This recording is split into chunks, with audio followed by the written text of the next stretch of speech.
de prendre peut-être donc. Alors, j'ai eu un petit problème technique, donc je recevais des sons qui me revenaient. Je ne pouvais pas parler en même temps que je recevais les sons qui étaient de l'autre côté. Je ne sais même pas comment cela s'est passé. Alors, la semaine passée, je vois aussi, mon ami de Togo est là. OK. La semaine passée, nous avons parlé, la vidéo qui est là nous montre que nous avons parlé de l'adaptabilité et la flexibilité. L'adaptabilité et la flexibilité, ce sont des choses que moi, je pense que pour un entrepreneur, c'est vraiment très important. Nous avons parlé de ça. La vidéo est là. Vous pouvez vous contenter. On a déjà un petit retard. Et aujourd'hui, je pense que la leçon du jour, dans la conclusion, nous parlerons de la résolution de problèmes. La résolution de problèmes. Quand on parle de résolution de problèmes, c'est-à-dire que nous sommes des humains. Ouais, nous sommes des humains. Il y a des problèmes. À un moment donné, les problèmes, ce n'est pas des problèmes. Les problèmes, c'est plutôt des solutions. Un entrepreneur, c'est quelqu'un qui cherche à trouver des solutions à la place de créer d'autres problèmes. Et plus on va trouver des solutions, mieux on va s'améliorer et mieux on va faire que à chaque fois quand on a un projet, il va être viable. Donc, les entrepreneurs ont un penchant naturel pour la résolution des problèmes. C'est des gens qui ont, dans leur nature, c'est vraiment des gens qui cherchent des solutions à tout ce qui se passe.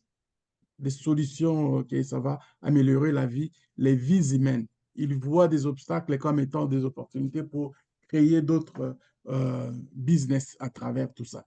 Mais on reviendra. Allons-y dans l'essentiel de ce que on fait pour savoir un peu c'est quoi être un entrepreneur. Qui est un entrepreneur?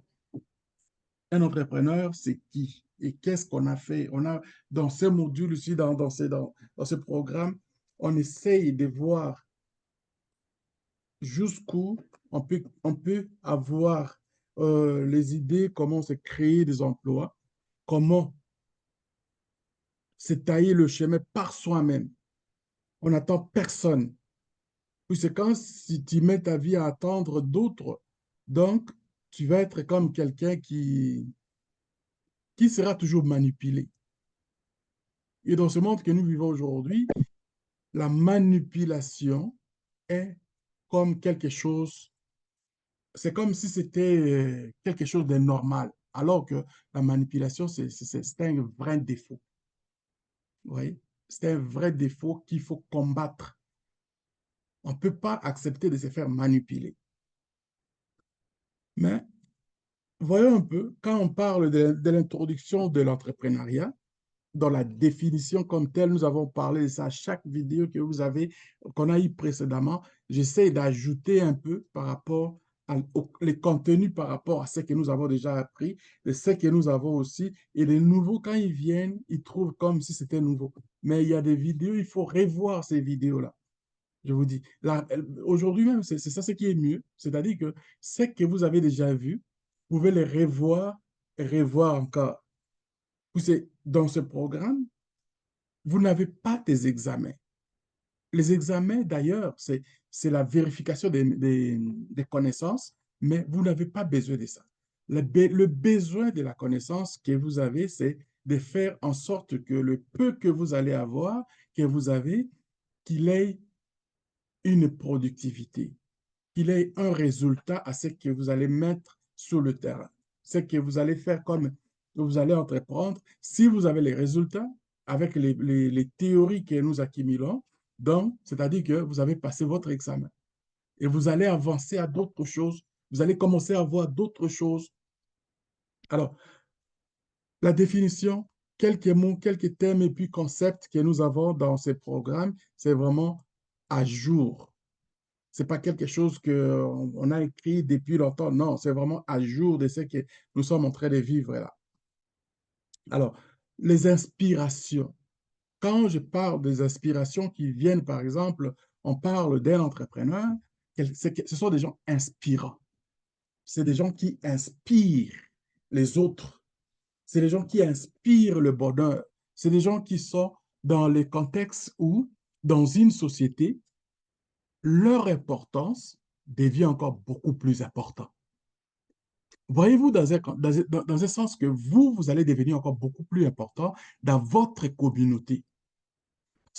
Parce que tout ce que vous allez voir, à un moment donné, avec la théorie que vous avez, on est en train d'imprégner dans vos têtes, ça va commencer à vous donner des idées de faire de tout ce que vous voyez comme des choses autour de vous, vont devenir des inspirations qui vont vous donner, ça va vous donner comme si vous voulez faire tout pour que ça devienne des opportunités pour tous.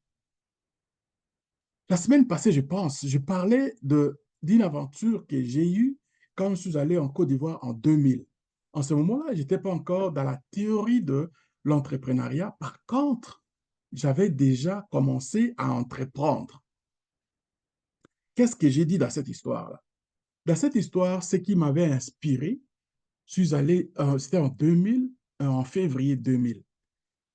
En ce moment, il y avait une rue qui s'appelait, à Abidjan, la rue Princesse.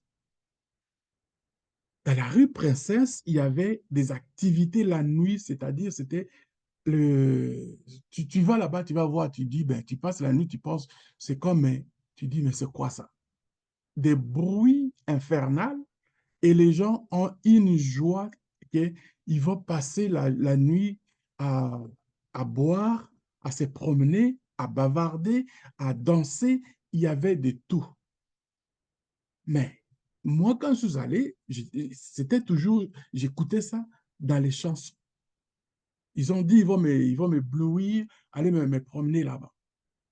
En allant là-bas, j'étais content le soir quand on est arrivé. Mais le plus étonnant était pour moi de voir l'endroit, que les gens sont dans la joie, mais il y avait des choses qui paraissaient pour moi comme étranges. Étranges, c'est-à-dire vous êtes comme ça en train de déguster quelque chose, en train de prendre un verre. À ce moment-là, je prenais un peu, disons, de la boisson, la bière, mais quand tu bois la bière, tu as envie d'aller à la petite toilette. Il n'y avait pas l'endroit pour aller. C'était en plein air. Juste à côté, les gens regardaient. Évidemment, vous tournez le dos contre le mur. Vous êtes contre le mur et puis les gens vous regardent derrière. Mais vous vous débarrassez. Donc, moi, j'ai trouvé ça, j'ai dit, man, ici, si je veux créer un emploi, si je veux créer un business, la première des choses que je vais faire, c'est de faire ici des toilettes publiques. Les toilettes publiques et tout le monde va se servir et moi, je vais me faire de l'argent. Et les gens se moquaient de moi. Les amis se moquaient de moi. Ils sont marrés. Mais qu'est-ce qui se passe dans ta tête? Comment tu vas faire? J'ai dit non. Moi, je vais faire de l'argent avec ça. Comment? J'ai commencé à expliquer que ici, si moi je viens faire les toilettes ici, avant de faire, je vais tout faire pour aller rencontrer le ministre de la Santé et d'autres ministères qui vont faire de l'environnement même pour dire que je veux mettre dans cet endroit en valeur. Je vais mettre des toilettes publiques et les gens vont se servir. Et puis, il dit, mais ils ne vont pas vous écouter. J'ai dit, mais s'ils ne m'écoutent pas, voici ce que je vais faire. Je vais faire ça en privé, mais je vais demander quand même pour avoir les permis de construction pour mettre que quand je vais construire les toilettes là, je vais mettre les toilettes, mais moi, je vais pas charger des gens. Je vais mettre peut-être des gens qui vont nettoyer, qui vont se faire payer avec des gens qui vont venir là, mais à un prix que tout le monde puisse se débarrasser. Donc, mais qu'est-ce que moi je vais faire? Je vais plutôt mettre des produits des toilettes et je vais mettre de la publicité électronique. Et de ça, moi, je vais me faire de l'argent. Là, ça va commencer à avoir un peu l'essence par rapport aux gens qui m'avaient amené là, qui ne comprenaient pas l'essence que moi je disais. voilà, ici, moi, je peux mettre les toilettes publiques. Et là, l'idée commence à être claire. Ça, c'est l'essence d'un entrepreneur. C'est-à-dire, là où tu vois quelque chose qui ne va pas, toi, tu peux créer quelque chose que tu vas nécessairement organiser la société ou bien la communauté va commencer à avoir quelque chose qui va s'organiser, mais vous allez vous faire quand même un peu de l'argent. Mais le principe n'est pas vraiment de faire juste de l'argent. Le principe est de mettre quelque chose en valeur. Alors, un instant, il y a des gens qui, j'ai appelé, mais ça. Oui, allô, ma Denise.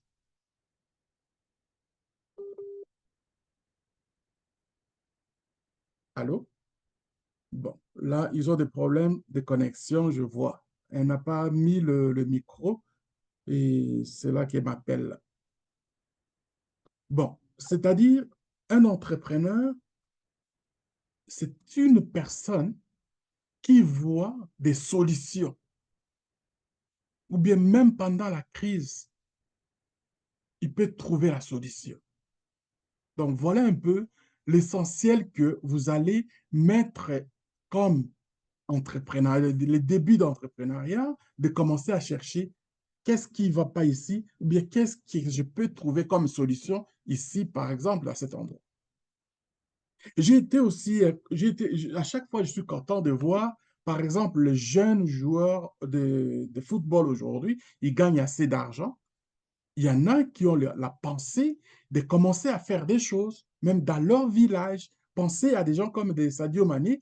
Les gars, il m'a inspiré quand dans son village, il construit un hôpital, il construit l'école, il met de l'eau. Donc, c'est-à-dire que dans sa tête, il n'est pas juste un joueur de foot, mais il est aussi entrepreneur. Vous voyez? Parce que j'ai des amis sénégalais ici, c'est pourquoi j'en parle. Mais il y en a d'autres qui font de l'argent, mais ils ne voient pas ce sens-là, bizarrement. Donc, et si chacun de nous avait l'essence, l'inspiration de créer autant d'opportunités, je pense que l'Afrique, avec ce qui se passe aujourd'hui à travers le monde, il y a beaucoup de choses qui changeraient. Ça, on parle des aspirations.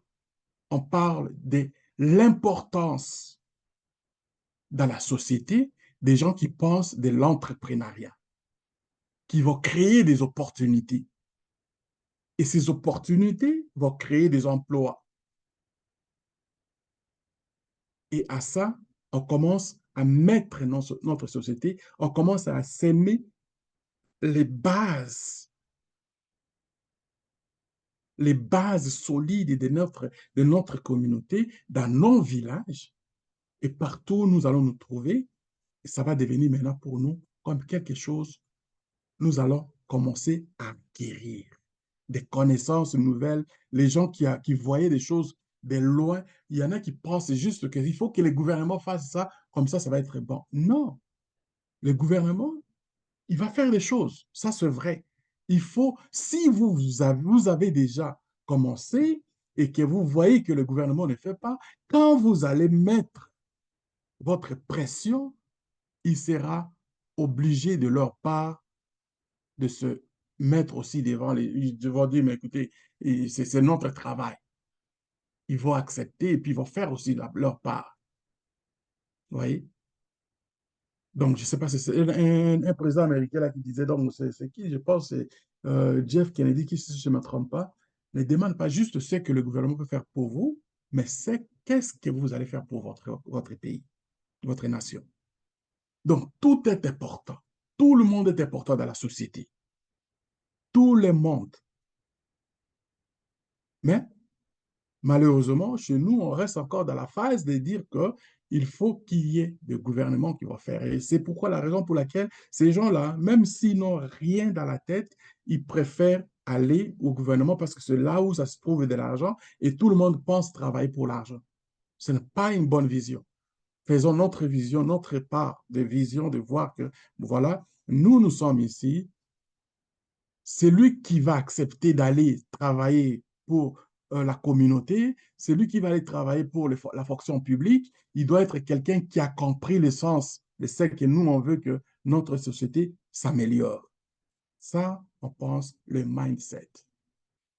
Tout le monde va commencer à penser dans ce sens-là. Et ça va être le jour où vous levez, tout le monde va se lever pour le même pied. On va les attaquer, on va faire tout pour qu'ils acceptent notre proposition. Et la prochaine fois, quand il viendra, ceux qui viendront pour que nous, on le vote, c'est nous qui allons décider qui va être à la place.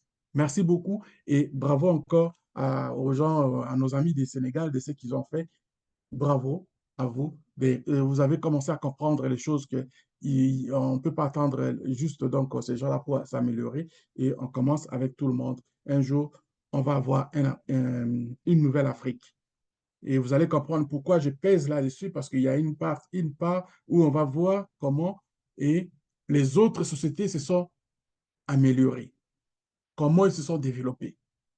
Et il ne faut pas que nous puissions, on n'invente pas la roue, on va essayer de travailler de notre part, à notre manière pour consolider nos liens, nos façons de se développer. Alors, si on a un mindset solide, comme la société nous exige des choses, parce que nous sommes formatés, notre cerveau est formaté par rapport à la réalité de ce qui se passe. Tout le monde pense l'argent, l'argent, l'argent. Ici, cette partie ici, ça fait des fois comme une petite confusion, mais il n'y a pas de confusion. Écoutez ce que je vais expliquer là. Beaucoup de gens pensent que c'est l'argent qui est beaucoup plus important que le travail, et d'autres, dans le bon sens, ils disent que l'argent n'est pas nécessairement comme ce que les gens pensent. L'argent n'est que l'énergie. Voilà. L'argent est comme de l'énergie. L'énergie qui nous sert de se déplacer d'un point A au point B. Mais nous sommes conditionnés par rapport à ça pour avancer. Sans l'argent, on ne peut rien faire, bien sûr, mais il ne faut pas compter juste sur l'argent pour le faire. Parce que si vous comptez juste sur l'argent, le projet ne va même pas se développer. Mettez d'abord votre projet en place et l'argent va vous aider à atteindre ces objectifs.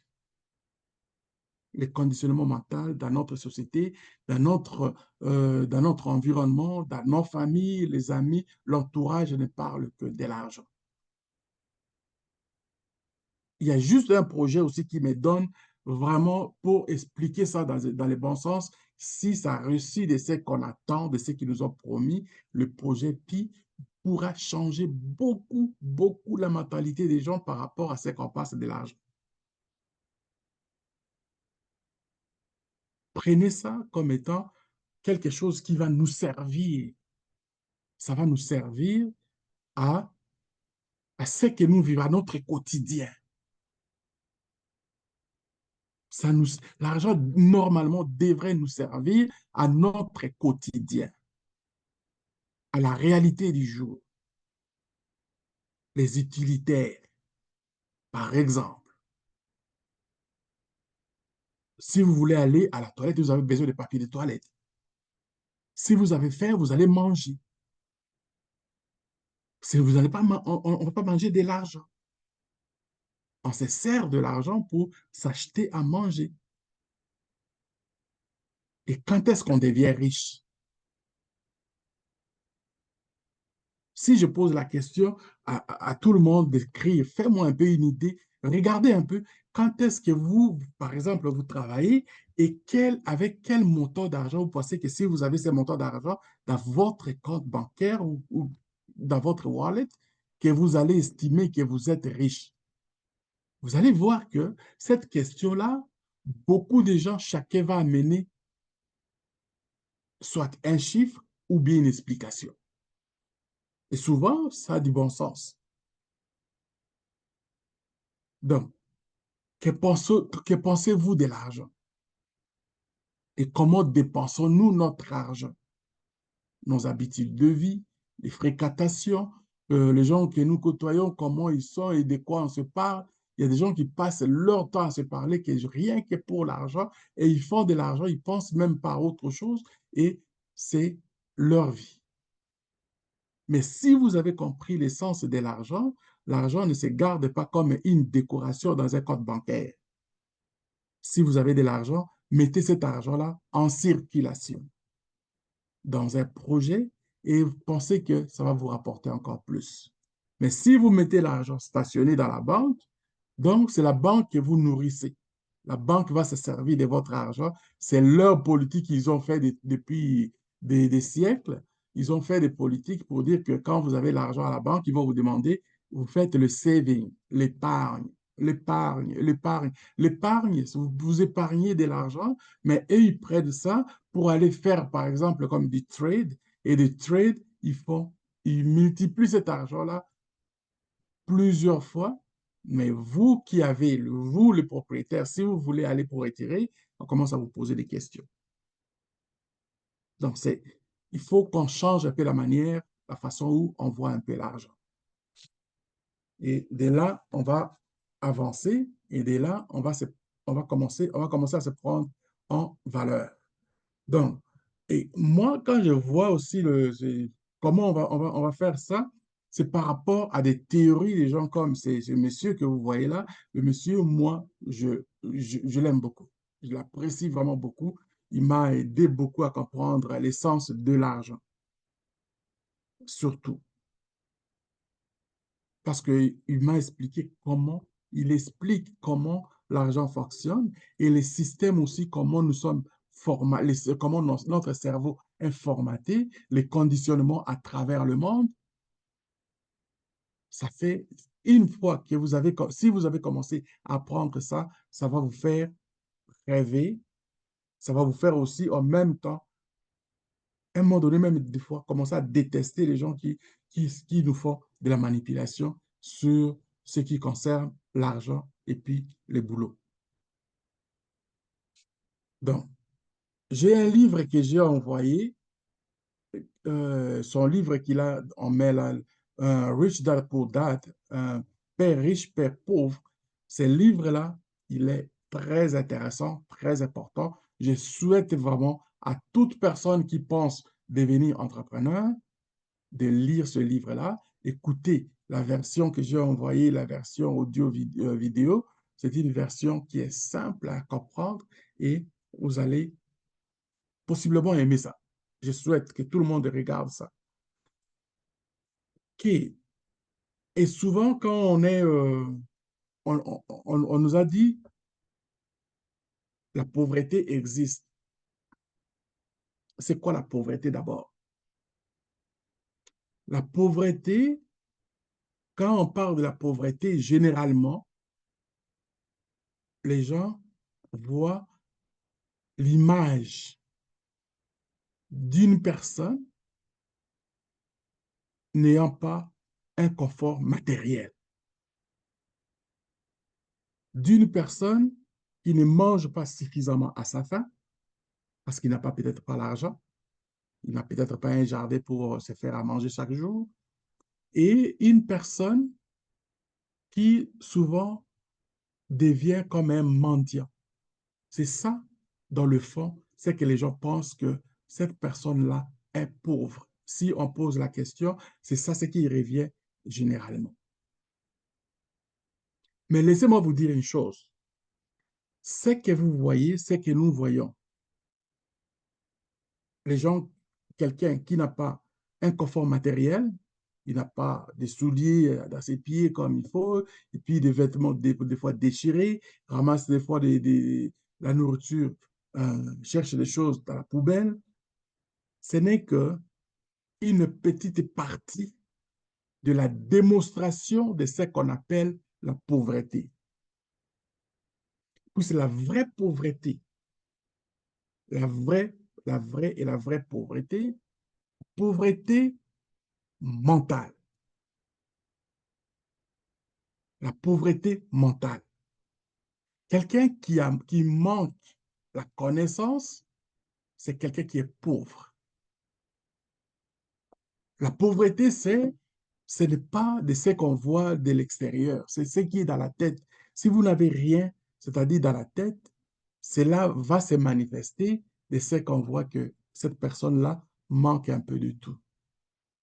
Et la raison pour laquelle, dans les siècles qui ont passé, depuis la période de l'industrialisation et d'autres aussi, dans l'histoire, à un moment donné, on ne rentrera pas plus, on n'ira pas dans les détails de tout, comment ils ont fait. L'éducation était définie comme étant un moyen d'éradiquer la pauvreté, d'éradiquer les inégalités sociales. Puis avant, il y avait des classes, dans certaines sociétés, il y avait des différentes classes qui étaient vraiment, l'écart était constaté de façon phénoménale. Et pour éradiquer ce genre de situation, l'école était devenue comme étant quelque chose d'une valeur très, très primordiale. Et même jusqu'aujourd'hui, dans la mentalité, on pense que cette situation-là devrait continuer à faire que quand l'enfant est né, à un certain âge, l'enfant doit aller à l'école. Il doit apprendre à lire et écrire. Et il va aller faire encore des cycles, des choses qu'il va faire à un moment donné, jusqu'à ce que quand il va compléter ces cycles-là, il va se trouver du travail, il va se marier, Bon, il y a beaucoup de choses qui vont se faire qu'à un moment donné, il devient maintenant quelqu'un dans la société. On dit quelqu'un est dans la société, il est devenu quelqu'un. Il est devenu quelqu'un comment? C'est parce qu'il a terminé les études et puis il a eu un boulot. Là, à ce moment-là, les écoles avaient une autre valeur. Mais est-ce que de nos jours, ça va toujours la même chose? Il y a un point d'interrogation. Le point d'interrogation est que de nos jours, il y a des gens, des diplômés, qui n'ont pas de boulot. Pourquoi? Parce que nous avons traversé une période où on avait la période de l'industrialisation est terminée pratiquement, c'est-à-dire c'est devenu comme un archaïque. Nous sommes dans une autre phase. On parle de la technologie de l'information aujourd'hui. La technologie de l'information a fait que dans une société ou bien dans une industrie, le boulot qui est là où il y avait, par exemple, 100 personnes, ce n'est pas étonnant de voir qu'il n'y a que 10 personnes qui travaillent là. Le travail a changé les contextes. L'école aussi commence à faire maintenant autre chose. Et l'école maintenant devient comme étant une place où les écoles ne font plus faillite. Les écoles sont devenues comme la place où les gens qui ont des écoles se font de l'argent. Il n'y a personne qui va me dire le contraire là-dessus. Si vous voulez quelque chose, aujourd'hui vous êtes des entrepreneurs, vous apprenez, si vous avez un peu d'argent et que vous vous dites que moi je veux faire une école, j'ai la notion de je peux embaucher des gens pour qu'ils deviennent, qu'ils travaillent avec moi, on va faire une école, cette école-là va être pour vous, vous pouvez vous faire beaucoup plus d'argent que ceux qui courent pour aller, le pastoral par exemple. C'est des écoles. Les gens qui font des églises partout, c'est parce qu'ils savent que les gens vont venir, ils vont payer. Mais c'est limité, par exemple, dans ce contexte-là des églises, des fois. Je suis désolé, c'est ça la réalité. Si vous avez une école, vous définissez la valeur de cette école-là dans les bons sens, je vous garantis une chose, votre école va vous créer des emplois, votre école va être une école qui va vous faire beaucoup plus d'argent. Quand vous allez faire ça, donc, vous êtes aussi entrepreneur. Mais il faut faire ça dans le sens que si vous avez, moi par exemple, si je lui dis, bah, écoutez, faire une école, avoir une école dans ce contexte-là, il faut faire une école qui va faire que l'école des métiers, comme je vois notre sœur qui est en vidéo là, je pense que Il n'a pas allumé les sons et il ne nous écoute pas mes voix. Eux, c'est-à-dire, elle est couturière et puis elle a mis une école des coupes et coutures.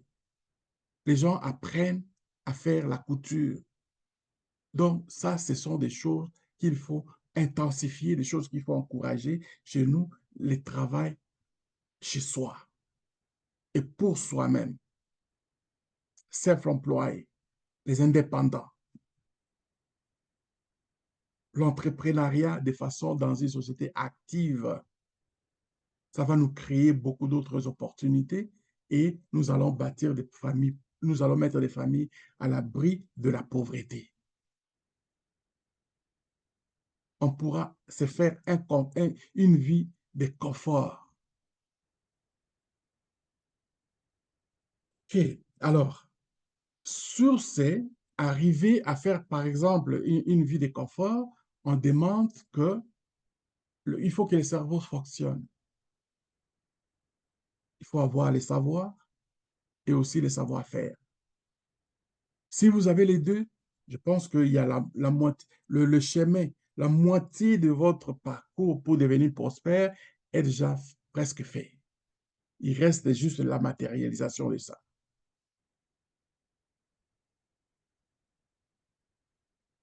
Bon, le morceau que je parlais au début, à un moment donné, si je parlais des différentes formes de développement, prenons ça dans un contexte continental. Nous avons connu chez nous la colonisation. La colonisation a été faite par les Européens. Qu'est-ce qu'ils sont allés en Afrique exactement? Ou bien partout dans le monde, là où ils sont allés. Ils sont allés faire quoi? Alors ils ont chez eux, comme aujourd'hui même. Est-ce que c'était important d'aller ailleurs pour juste se balader et puis c'est beau? Non, c'était des missionnaires. Ils ont fait leur mission et ils ont atteint leurs objectifs. Et leurs objectifs sont devenus pour nous comme étant des, des, des, des, des attrape-nigauds. Ils nous ont eu. Ils nous ont transformés. Ils ont transformé beaucoup notre vision de vie de nos parents, de nos grands-parents. Ils ont transformé notre façon de faire les choses. Ils nous ont adoptés. Ils nous ont dotés dans leur façon de faire les choses. Et jusqu'aujourd'hui, pour se débarrasser, ça devient un problème. Pas pour eux seulement, mais pour nous, c'est déjà un problème. Mais pour eux maintenant, parce qu'ils sont habitués à vivre dans l'opulence au détriment des autres, ça va être difficile pour eux de se détacher. C'est difficile pour eux de se détacher. Pourquoi? Parce qu'ils ont créé les moyens pour eux de vivre heureux, de vivre confort, avec un confort qui ne leur appartient pas, mais c'est ça leur mode de développement qu'ils ont fait. Alors, l'Amérique, c'est l'Europe. Quand vous avez les Américains, vous avez les Européens. C'est leur mode de vie. Mais à ça, ils ont touché aussi les Asiatiques, qui aujourd'hui ont eu la façon de se débarrasser de ces genres des clés bois. Eux, c'est le communisme, une politique de la famille, de créer des entreprises de façon commune, et ils se développent. Aujourd'hui, économiquement, ils ont poussé la machine, alors il y a quelques temps seulement, dans les années 80, on était côte à côte avec les Africains, et les Africains avec les Asiatiques, des fois même on les dépassait. Mais aujourd'hui, eux, ils sont devenus comme étant des gens qui on commence à courir derrière eux. Alors, l'Afrique, comment allons-nous faire pour nous développer? Je pense que avec de tels enseignements, si on commence à apprendre et regarder aussi l'historique par rapport à ce qui s'est passé, nous sommes sur la bonne voie, qu'un jour, nous allons demander notre indépendance, nous allons forcer la main à l'indépendance que nous avons toujours cherché à l'avoir par nous-mêmes. Notre problème, c'est les entreprises, nous entreprenons en solo, en grande partie. Nous entreprenons en solo et ça ne nous arrange pas. Nous continuons toujours ainsi. Nous le faisons et quand tu es seul, c'est dur. Mais quand vous êtes en communauté, dans l'ensemble, quand vous voyez les Asiatiques, dans certains projets, par exemple, que nous avons, des projets comme PI, vous voyez comment les Asiatiques fonctionnent, ça fait la différence. Mais quand vous voyez de ce que nous sommes en train de faire aujourd'hui, j'ai vu les images qui sont passées, les choses qui sont passées, par exemple, le dimanche à Goma. Quand j'ai vu les images, j'étais surpris. Et quand j'ai eu des explications, je me suis dit, c'est le début de la naissance de ce qu'on peut faire pour trouver des gens capables d'animer les communautés chez nous. Ce n'est plus un modèle de leadership qu'on avait avant, c'est-à-dire il faut qu'il y ait quelqu'un qui a une voix qui crie et les autres sont en train de trembler, on le voit comme un leader. Non, ça, ce n'est pas des leaderships d'aujourd'hui. Les leaderships d'aujourd'hui portent le maillot des gens intelligents, des gens qui réfléchissent, les gens prêts à comprendre aussi, à écouter les autres et de se faire une idée où allons-nous? Où allons-nous? Ça, ce sont des questions de leadership actuel. De donner la tâche à quelqu'un qui est capable de raisonner et les autres vont exécuter. Mais cette personne qui raisonne doit aussi comprendre les soucis des autres. C'est un travail d'équipe que nous allons avancer. Alors, l'école nous avait préparés à devenir des employés. L'école nous préparait à devenir des employés, des gens qui vont être conditionnés à travailler pour quelqu'un d'autre. C'est ça la mission de l'école, de former des gens qualifiés. Tu es qualifié, par exemple, comme étant un machiniste, tu vas être là pour le restant de ta vie, tu vas prendre ta passion comme machiniste. Donc, aujourd'hui, ce n'est plus le cas. Il faut vraiment travailler pour changer ces choses-là, devenir des gens indépendants. L'autonomie. Oui. Cette autonomie va générer pour nous ce que nous avons besoin par rapport à notre société, de se dire que nous sommes des gens fiers d'être qui nous sommes. Vous voyez? Comment l'école pouvait moyen, donc c'est-à-dire l'école formait des gens depuis toujours et aujourd'hui ça continue toujours. Et quand vous avez terminé, vous allez trouver un emploi. Vous allez commencer à travailler là. Vous travaillez, on vous donne une valeur. Vous travaillez à l'heure et puis vous commencez par exemple les 8 heures à 4 heures ou bien à 5 heures ou bien de 9 à 5 et on sait combien vous allez gagner par heure, par jour, par semaine, par mois. Et de l'autre côté, ici, les S, ici, c'est les self-employés. Des gens qui se disaient, par exemple, à un moment donné, il va dire non. J'étais très content, j'étais avec Maman Denise et puis elle m'explique bon, quelque chose qui s'est passé. La dame, bravo, elle dit qu'elle veut partir avec de se faire donc indépendante parce qu'elle a vu que ce qu'elle fait comme travail, elle n'est pas payée en fonction de ça. C'est ça que je parle de ça depuis que j'ai commencé ce programme ici avec le groupe que vous êtes là, les gens qui sont par exemple à Goma. Quelqu'un qui vous donne un emploi, Vous allez travailler pour le gouvernement, vous allez travailler pour une école, vous allez travailler pour la banque, vous allez travailler pour qui? Il va vous donner un salaire. Vous, les salaires que vous allez avoir, c'est une valeur que eux ont choisi pour vous donner ça. Mais ce n'est pas les efforts nécessairement total de ce que vous avez comme capacité ou bien la qualité que vous produisez quand vous payez.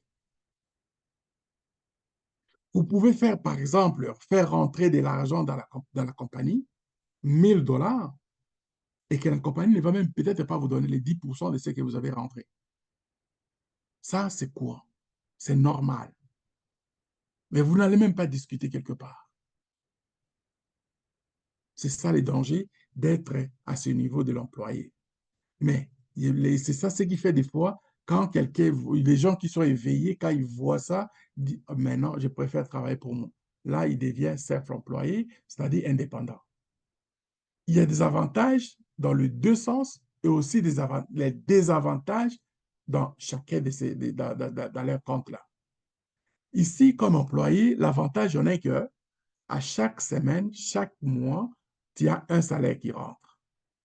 Tu travailles et puis on te donne un salaire. Mais les désavantages, on est que tu travailles, souvent, tu travailles en dessous, on te paye en dessous des efforts. Tu travailles dur, mais on te paye moins. Ils ne vont même pas avoir pitié de toi, que même si ton budget de la maison n'arrive pas, tes enfants ne mangent pas à leur faim, qu'ils vont ajouter quelque chose. Non.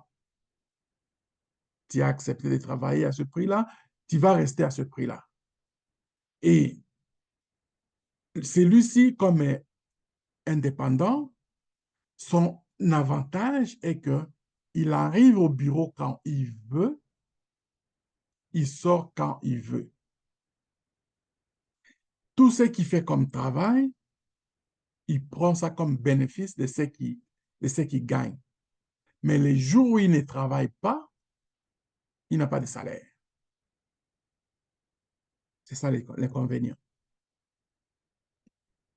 Donc, chacun a ses avantages, aussi chacun a ses inconvénients. À toi de choisir. Et de l'autre côté, le B ici, c'est le business. Le business, ça veut dire quelqu'un qui a compris les systèmes, il dit, oh, moi, si j'embauche, par exemple, telle personne, comme elle sait vraiment faire le travail, moi, je ne vais rien faire. Lui va faire le travail à ma place et moi, je vais gagner, mais je vais lui donner quand même un petit montant, un salaire. Il va embaucher 10 personnes, il va les payer au prix des employés ici, mais le reste de l'argent, c'est pour lui. Et les investisseurs, tout le monde peut investir. Si tu as un petit peu d'argent, tu trouves un endroit où tu peux investir, c'est à toi. Tu fais travailler ton argent. Ton argent travaille pour toi. Ça, c'est très important, cette histoire-là que vous voyez ici. Là. Les flèches-là que vous voyez, c'est-à-dire tu peux partir d'un employé, tu deviens indépendant, tu peux aller faire un business et ce business-là, tu peux commencer à investir quelque part. Très important. Et ça me fait, c'est ça ce que je pense, la semaine passée, le samedi passé, on parlait de, un peu vers la fin, j'ai eu une question, il fallait donner de l'argent ou bien alors aussi on a des moyens. Mes chers amis, la connaissance, c'est beaucoup plus puissant que toute autre chose. Puisque si vous connaissez ce que vous êtes en train de faire, personne ne va vous manipuler. Les Anglais, ils disent, the knowledge is the power. La connaissance est le pouvoir. Quand vous avez la connaissance, vous avez le pouvoir. L'argent, ça vient tout seul. Donc, voilà un peu une partie de ce qu'on doit savoir dans ce domaine ici. Alors, le livre ici, il peut ouvrir beaucoup vos méninges en lisant ça, en écoutant ça. Ça va vous aider beaucoup à comprendre certaines choses que je suis en train d'expliquer ici brièvement. Normalement, si vous lisez ce livre, vous allez trouver que ça va vous aider encore plus. Donc, c'est un livre, Je vais les mettre encore, chaque semaine, je vais commencer à les sortir pour mettre ça dans le groupe des initiations à l'entrepreneuriat, des WhatsApp. Et si vous n'êtes pas dans ce groupe-là, demandez-moi, faites-moi savoir, je vais vous mettre dans ce groupe-là. Et puis, vous allez avoir à lire ce livre-là et d'autres documentations que je vais afficher là très bientôt. Donc, employé, travailleur indépendant, business et puis investisseur. Voilà, ça c'est la clé de ce que moi je pense que si vous avez compris moindrement ce que je suis en train de vous dire ici, c'est-à-dire que vous allez améliorer d'abord, votre propre sort, votre valeur va augmenter. Quand vous allez discuter avec quelqu'un même pour des questions d'employabilité, vous allez peser vos mots sur des valeurs que vous méritez. Peu importe les domaines que vous avez fait avant, mais si vous avez compris ça et que vous passez l'interview avec n'importe qui, vous allez dire, moi, ma valeur, je représente autant. Ne vous sous-estimez pas. Parce que l'autre, quand il vous interroge des questions, il vous pose des questions sur ce que vous savez faire, il cherche quelqu'un qui va lui donner plus d'argent. Et si vous ne savez pas votre valeur, la négociation va être à sens unique. Et ce sens unique ne viendra pas de votre côté le bonheur. C'est de l'autre côté que ça va aller. J'espère que je me fais comprendre. Alors, sur ce, comme je disais, la semaine passée, nous avons parlé de l'adaptabilité et la flexibilité. Allons terminer avec ce que nous avons ici comme thème, la résolution de problèmes. La résolution de problèmes, mes chers amis, c'est quelque chose qui est capital dans les grandes entreprises aujourd'hui. Ils sont à la recherche des gens qui savent résoudre des problèmes. Oui, c'est le problème aujourd'hui, c'est partout dans le monde. Il y a tellement de problèmes que beaucoup savent plus créer des problèmes que des solutions. Beaucoup de gens savent plus créer des problèmes que trouver des solutions. Mais si vous avez en tête, dans la tête que vous êtes un problem solver, quelqu'un qui résout le problème, c'est-à-dire votre valeur, normalement, doit être à la hausse. Peu importe le travail que vous faites, mais si vous avez la capacité de résoudre le problème à ce niveau, c'est-à-dire votre leadership est fort. Les entrepreneurs ont un penchant naturel pour la résolution de problèmes. Les entrepreneurs. Les entrepreneurs ont ce penchant-là. Pourquoi? Parce que c'est des gens qui sont, à un moment donné, je pense qu'ils sont aussi têtus. Parce qu'ils ne travaillent pas juste pour l'argent. Ils travaillent pour améliorer la cause, améliorer les conditions de vie humaine, mettre en valeur certaines choses que les gens ont peut-être négligées. Oui. Donc, faites de vous des gens que, quand on vous demande de trouver une solution, vous trouvez la solution et votre satisfaction aussi. Quand on vous demande qu'est-ce que vous savez faire, ne commencez pas à tituber. Vous savez déjà votre valeur. Qu'est-ce que tu sais faire? Moi, tu me poses cette question. Attends une minute, attends une minute.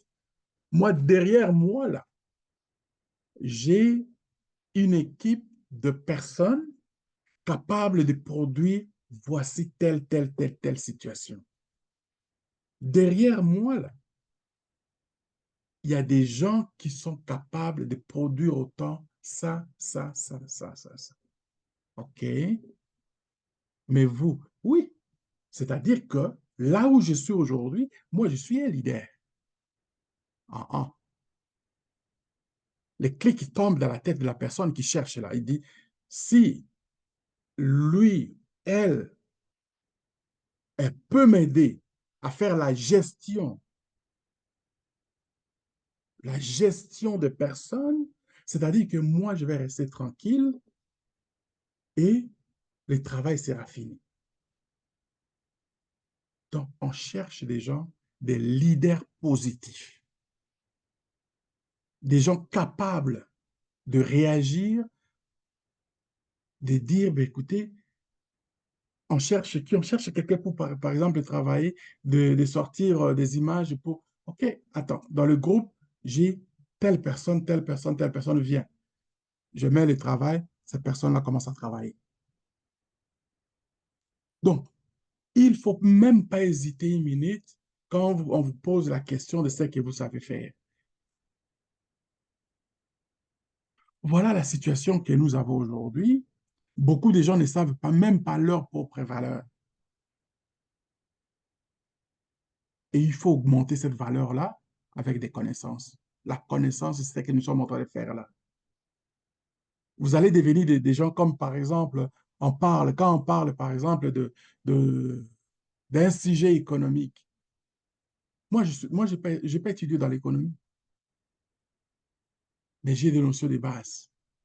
Et ces notions de base, pour moi, aussitôt qu'on va me demander, je connais les gens qui sont autour de moi qui vont parler de ces sujets-là beaucoup plus que moi. Mais comment je vais faire si je n'ai pas un minimum? Comment je vais faire pour détecter la bonne personne? C'est-à-dire, je vais prendre peut-être quelqu'un de ma famille, je vais lui donner le travail et il ne va pas bien faire le travail. Donc, je vais ruiner mon nom et mon leadership aussi se dégrade.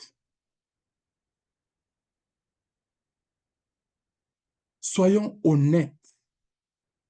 Quand vous avez un leader, vous voulez que votre leadership augmente, devenez un homme, une femme honnête. Et si j'accepte de faire le travail, c'est parce que j'ai derrière moi ou bien avec moi des gens capables que nous allons produire, c'est que eux, ils nous demandent. Ne faites pas, comme on dit des fois chez nous, ah non, c'est à l'africaine d'abord. Ça, c'est notre problème, un gros problème. Vous avez une tâche, de fois, il y a des gens qui ont la tâche, des fois, nationale, mais ils prennent ça pour des tâches familiales. Ça n'a aucun sens. Vous allez vous ruiner. Vous allez ruiner aussi l'État qui est censé de se développer, il va se dégrader. Donc, un entrepreneur, il voit des obstacles comme aussi des opportunités, les opportunités qu'il doit aborder avec le défi et un état d'esprit axé sur les solutions, mes chers amis. Donc, sentez-vous en ce moment que vous êtes en train de vous donner une valeur. Vous, beaucoup, je sais que je vois les gens, des fois, ils disent, bon, moi, j'apprends pour devenir entrepreneur. Si vous êtes, par exemple, mettons que vous voulez ouvrir un restaurant, vous êtes maintenant entrepreneur et vous prenez le courage d'aller commencer à faire tout le boulot de la cuisine. Vous êtes seul, vous allez faire la cuisine, vous allez faire la vaisselle. Quand est-ce que vous allez faire la promotion de votre restaurant? Voyez-vous déjà à l'état de commencer à travailler avec l'équipe? Ne travaillez pas pour vous seul. Vous allez vous dépasser de l'énergie et ça va être un temps record que vous allez battre pour gagner absolument rien. C'est-à-dire que vous n'avez pas encore compris qui est un entrepreneur. Entreprendre, tu dois avoir la capacité de trouver des bons collaborateurs. Et dans la collaboration, il faut être honnête. Je répète, l'honnêteté, la flexibilité, l'intégrité. Si vous n'avez pas l'idée de ce que vous comprenez de ces mots-là, vous allez être un entrepreneur qui va travailler dans le vide. Donc, pour moi, il est important de faire savoir ce qui est pour vous, que si vous avez la tâche d'appliquer, ça va vous donner les résultats que vous cherchez. Je vais terminer en disant, ne commencez pas par chercher d'abord l'argent, commencez d'abord à rentrer les connaissances qui vous manquent. Vous allez voir que quand vous allez avoir compris ça, l'argent ne sera qu'un petit jeu.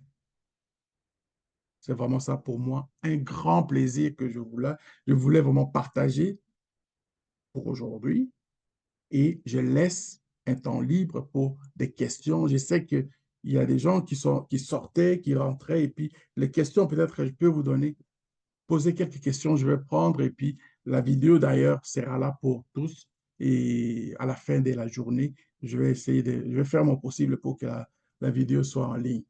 C'était à vous, mon gars. Je prends des questions de votre part. Merci.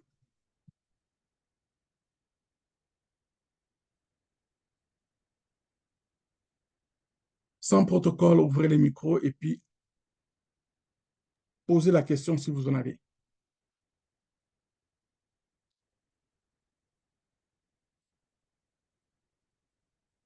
Allô, ma Denise, je vois que tu as ouvert le micro.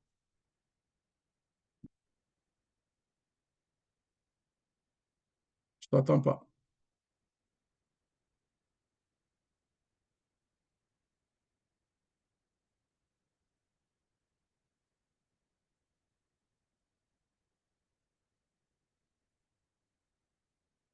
Allô, ma Denise, vous avez ouvert le micro, mais vous ne parlez pas.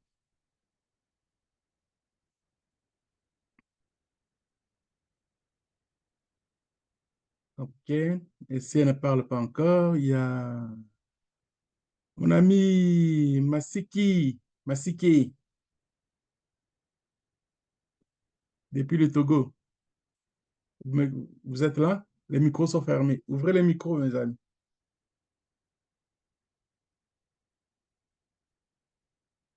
Mamadi, depuis le Sénégal. Oui, allô? Oui, OK. Tout le monde est maintenant en même temps, là. OK. Allez-y, allez-y. Bah, je suis là, je fais que vous suivre, hein. OK, merci. Si vous avez des questions, je suis là. Je sais que si vous avez peut-être la question, donc je suis là. Bon, moi, je consens tout ce que vous dites. Bon, pas de questions comme ça. Merci. Ouais, merci beaucoup. De rien. Euh, Maman Denise, le micro est encore ouvert.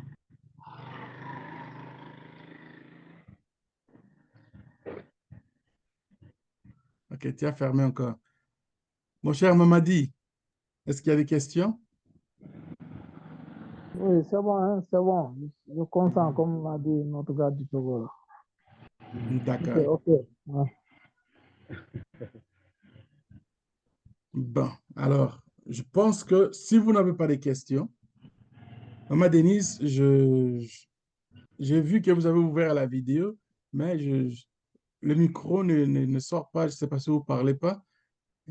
Et si vous n'avez pas de questions, moi, je pense que je vais prendre congé de vous. C'est-à-dire que tout était beau. La vidéo sera en ligne. N'hésitez surtout pas de m'écrire. Faites part de ce que moi j'aime, c'est-à-dire quand je reçois, par exemple, des commentaires des gens, ça m'inspire beaucoup. Au cas où vous posez des questions, et après, je retourne, je viens, je dis, ah, j'aurais dû répondre ça la prochaine fois. Voici ce que je vais faire. Sinon, à part ça, moi, je suis ouvert à tout ce qui vient et puis je dis ce que je vois et puis la réalité est là. Oui, maman Denise, Jambo, je t'entends pas. Le micro, ça sort pas. Appelle au téléphone, appelle par téléphone. Appelle par, ou bien attends, je vais t'appeler au téléphone comme ça, la question peut-être dans, ça ne sera pas longtemps.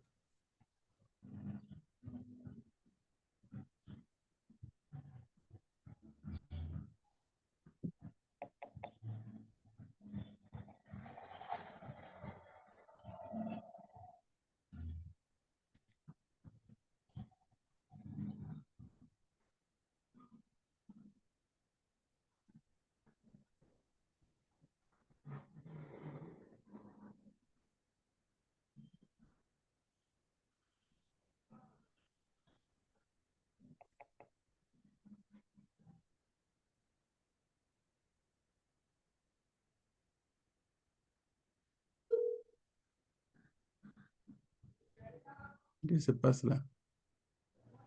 Son téléphone est bloqué.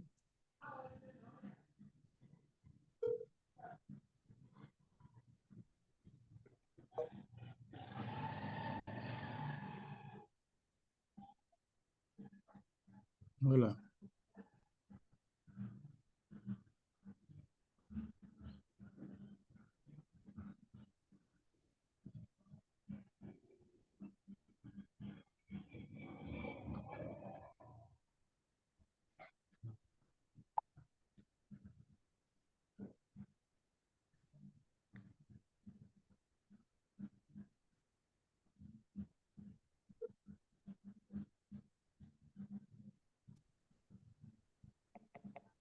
Oui, bonjour papa. Oui, bonjour, je vois je te vois là, mais ton micro dans les Zooms, il ne fonctionne pas. C'est pourquoi j'ai dit, si vous avez la question, Pardon? je- euh, Oui, OK, j'ai une question ici. OK, vas-y. Est-ce que ça va? Vous m'écoutez au moins? Je t'écoute au téléphone, mais dans les Zooms, le son ne sort pas. Oui. J'avais une question que vous venez de nous enseigner qu'un entreprendre, il faut trouver les gens qui sont honnêtes derrière un leader. Oui, Maintenant, par exemple, je peux être un leader et j'ai les gens. Comment peux-tu connaître que ces gens-ci que je suis en train de travailler avec eux sont honnêtes? Et, par exemple, c'est la toute première fois que je les contacte. OK. C'est pas une mauvaise question, c'est une bonne question. C'est une très bonne question. OK. Il y a quelque chose que tu dois savoir. Qui est un bon ami pour toi? Qui n'est pas un bon ami? Tu dois savoir les distinguer. C'est pas différent de ce qu'on voit de l'amitié normale, de ce qu'on fait dans les choses quotidiennes. Oui? Quand vous avez quelqu'un, vous avez par exemple dans votre atelier, vous avez des femmes qui vous apprécient. Vous devez aussi savoir chacune d'elles de ce qu'elle sait faire. Et vous allez aussi savoir leur caractère. C'est d'apprendre à travers, c'est-à-dire, vous êtes maintenant une leader confirmée dans la ville de Goma. Vous avez des gens qui parlent, vous savez, de bonnes personnes et des personnes qui vous allez vous parler juste pour des choses qui sont terre à terre et d'autres personnes que vous allez parler qui sont dans un sens professionnel. Laissez le temps, des fois, c'est le temps aussi fait savoir des choses. Vous parlez, vous prenez le temps de vivre ensemble et c'est comme ça que vous allez savoir des bons collaborateurs ou des collaboratrices. C'est d'être à l'écoute des autres. Un leader, c'est qui? Un leader, c'est quelqu'un, ou bien une leader comme vous êtes, c'est quelqu'un qui a l'écoute, quelqu'un qui a l'oreille, qui met son oreille pour les autres, qui doit savoir ce que les autres pensent des fois de toi et de ce que vous êtes en train de faire.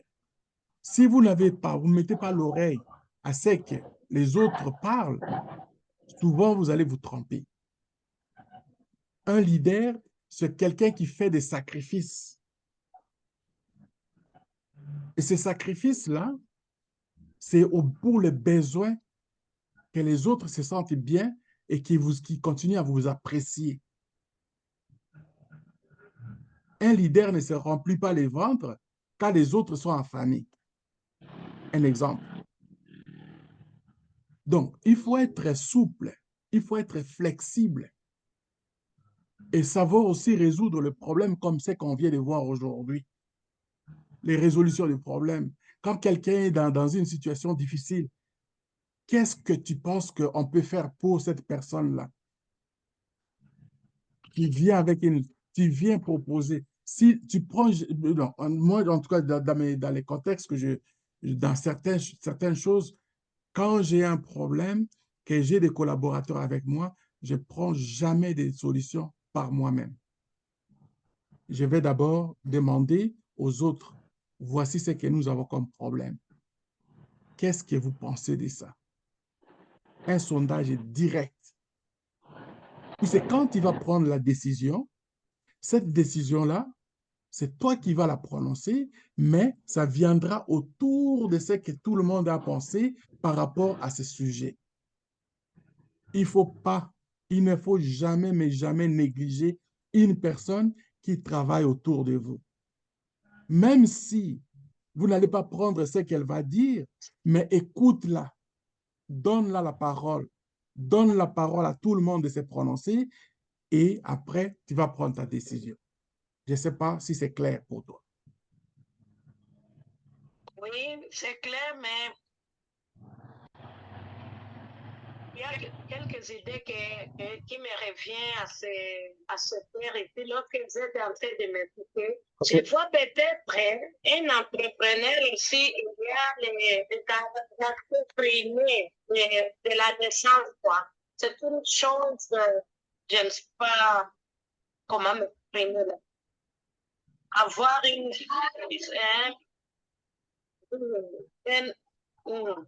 caractère humain, inné. Oui, il faut être humble, il faut être humain. Sinon, les autres vont te trouver comme si tu es une caracasse, dans une personne qui fait profiter des autres. Si tu n'as pas l'essence humain, tu ne peux pas, tu vas pas te prononcer, tu ne vas pas te faire l'image d'un leader. Le leadership aujourd'hui ne se définit pas dans ce sens-là. C'est ce que je viens de dire là. Tu dois être humain. Tu dois comprendre les autres.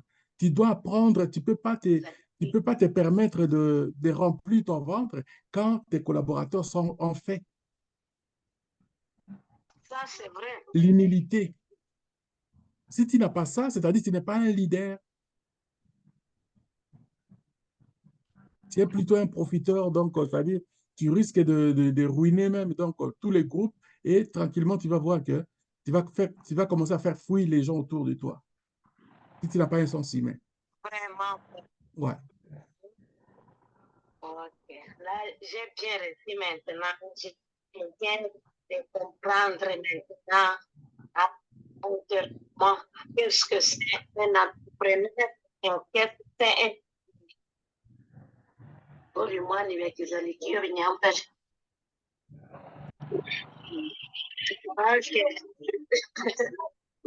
merci. Un grand plaisir, vraiment. OK, alors, merci beaucoup à tous les amis de Goma. Jambo, Jambo, Jambo, Jambo. Oui, bonjour, mon cher.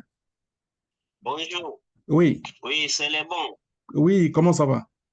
J'ai des questions. OK. J'ai des questions. Allez-y.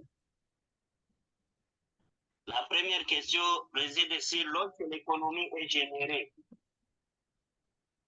et vous êtes un entrepreneur indépendant. Oui. Quelles sont les stratégies peut-on utiliser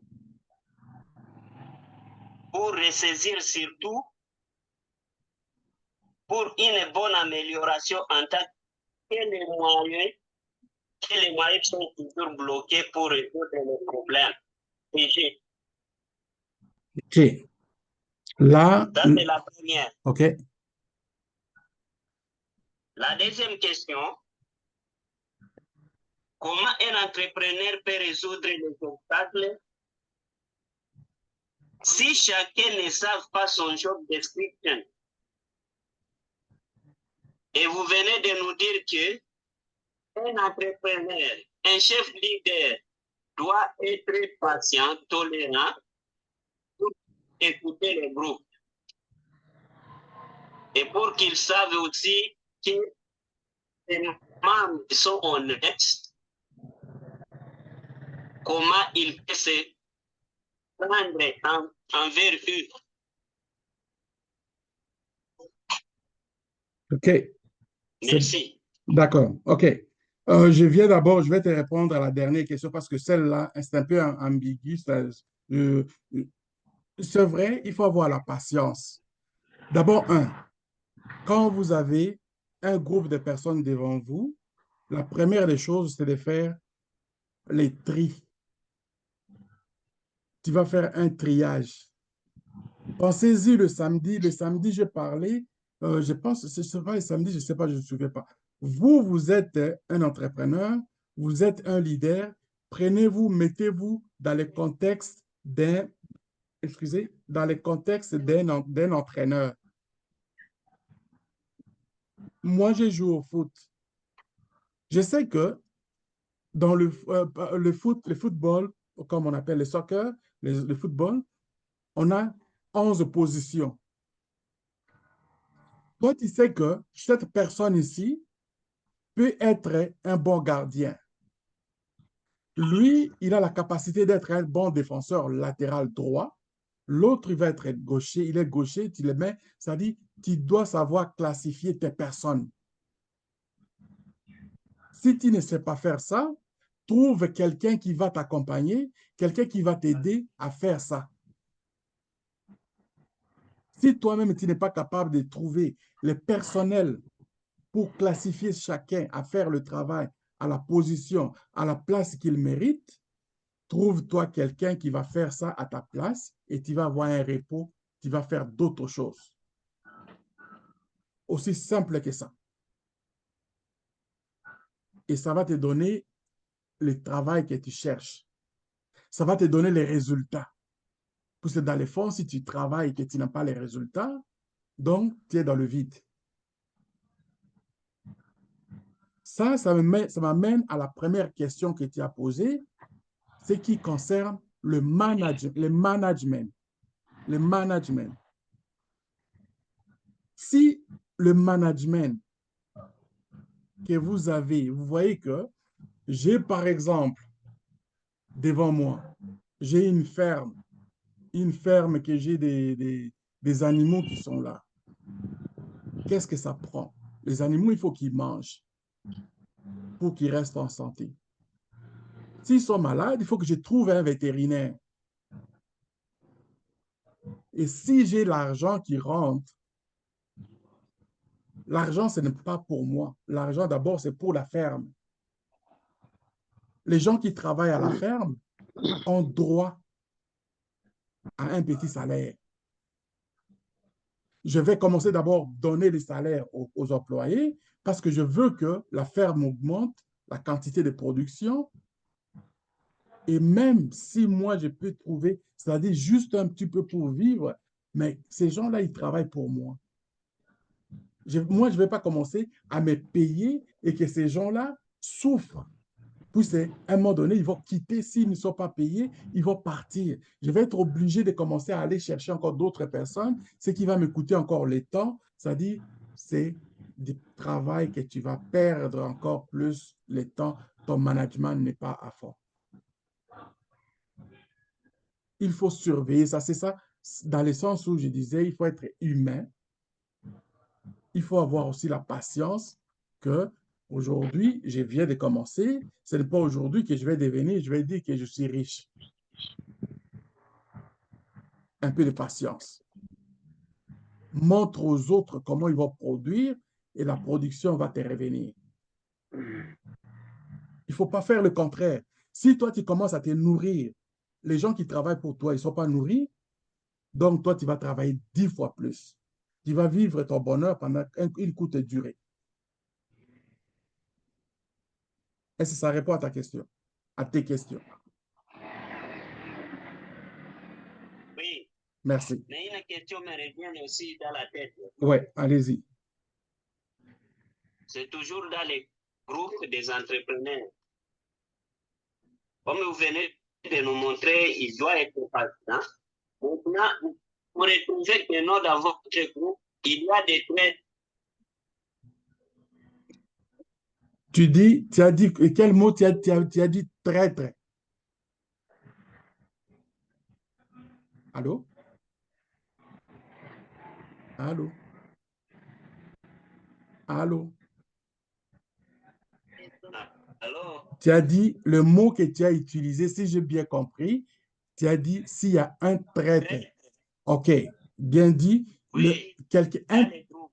OK, merci. Dans le groupe, s'il y a un traître, hein, c'est parce que il est méchant, il est dangereux. Et pour moi, la première des choses que je vais faire, je vais convoquer d'abord la personne à deux et je vais mettre aussi d'autres personnes qui sont dans l'équipe qui vont signaler que si la personne-là est traître. Après, on va faire un meeting d'ensemble pour savoir ce qu'il pense.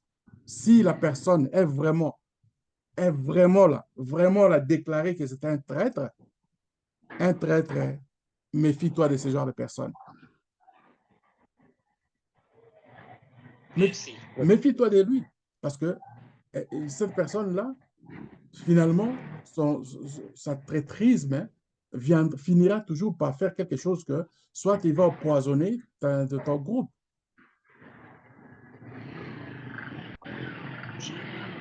Et s'il peut changer, s'il demande pardon, il répente, il fait la repentance, oui, c'est bon. Mais un traître comme tel, moi, je ne suis pas, moi, je prends pas, je vois pas pourquoi je vais me forcer pour lui. Parce qu'on veut travailler ensemble, on veut la bonne collaboration. Mais si toi, tu viens nous amener sur le terrain d'être la personne qui va nous donner des mots de tête chaque jour, mais je suis désolé. Je vais prendre des décisions. Nous allons prendre des décisions. Et ça ne sera pas tout seul. Je ne prendrai pas la décision tout seul. La décision viendra de l'équipe.